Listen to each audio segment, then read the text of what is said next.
So, what is it like traveling for work? Commentary coming right up.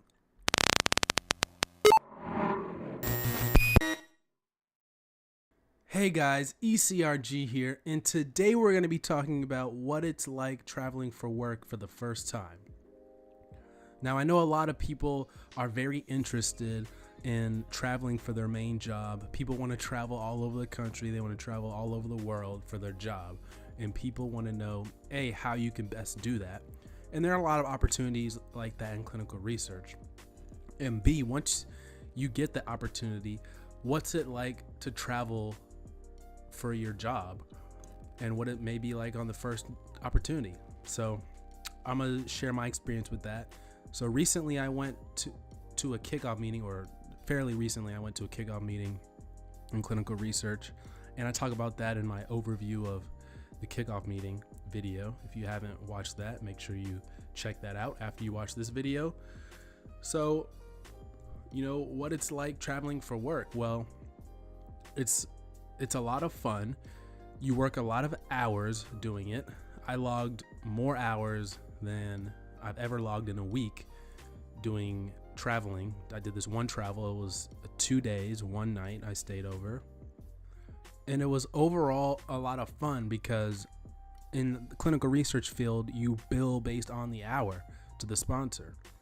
So it's not like a salaried position. I mean, you do make a salary, but you also bill hourly. So it's awesome because you work more hours when you travel, or the hours that you're traveling, you're getting paid for those as well. So that's awesome because you could be, sleeping on the plane and getting paid for that as well. Whereas if you're in the office, you have to work or do office stuff and, you get paid for that. So traveling is awesome in that regard because you can do what you want on the plane and you're getting paid for it. And they also pay for all of your meals and food and stuff. And usually at dinner, they pay for alcohol too. So that's awesome in that regard. So overall, I would say it's a very positive experience traveling for work. Like I mentioned earlier, it was 2 days, one night that I was traveling for. And I had to wake up super early the first day. 6 a.m. was the flight. So obviously I started billing from the 6 a.m. when I got to the airport. And we ended up, once we got there, having a little preparation meeting. So that lasted until 5 p.m. So I billed from 6 a.m. to 5 p.m. That's almost 12 hours. So I billed for 11 hours. And, that's more than I typically work in a day. But, it wasn't all just like work the whole time. And then obviously there was lunch and dinner paid for at the respective times that those happened. So that was awesome. And then the next day was the actual meeting. So I billed from the time the meeting started till the time I got to the meeting until I made it to my hometown's airport. So that was about 14 hours it took. I didn't get home till almost midnight. So about 14 hours I worked. I never would have worked that much in a single day before. Most I've worked is about 8 and 9 hours.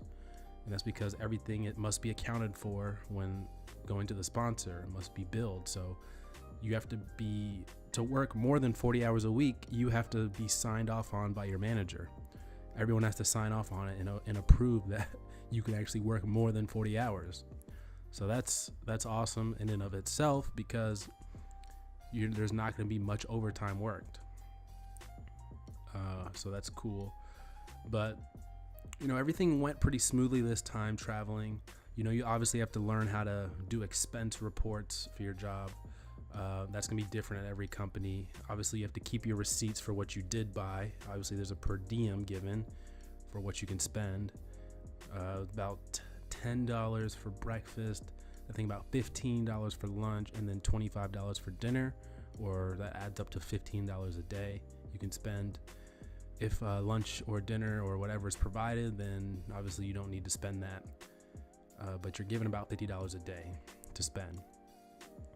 And just use it wisely. Keep your receipts, because obviously you're gonna have to prove that you spent it on appropriate things. You can't just go buy a bunch of alcohol from the store. You've got to show that you actually used it for things that are okay and that you need. So as long as you keep your receipts, you should be fine. They cover, the gas it took if you have to drive far. They cover the taxis, obviously. Pretty much everything you need for that trip is covered. The hotel rooms. And this was good because I was able to put this on my personal card, which is built for travel. I have the Chase Sapphire Preferred card, and you get a lot of points. So I was able to put the flight and the hotel room on that card, get all those points, and then the company reimburses me later. So that's awesome. So overall, the travel went really smoothly. It was an overall great experience. I talk more about that in detail, like the actual experience and why I was traveling in the other video, what it's like to be at a kickoff meeting, I think it's called, or something like that. Check it out if you haven't already after watching this video, and hope you guys enjoyed this video. Like it, share it, subscribe to the channel, please. More videos all the time.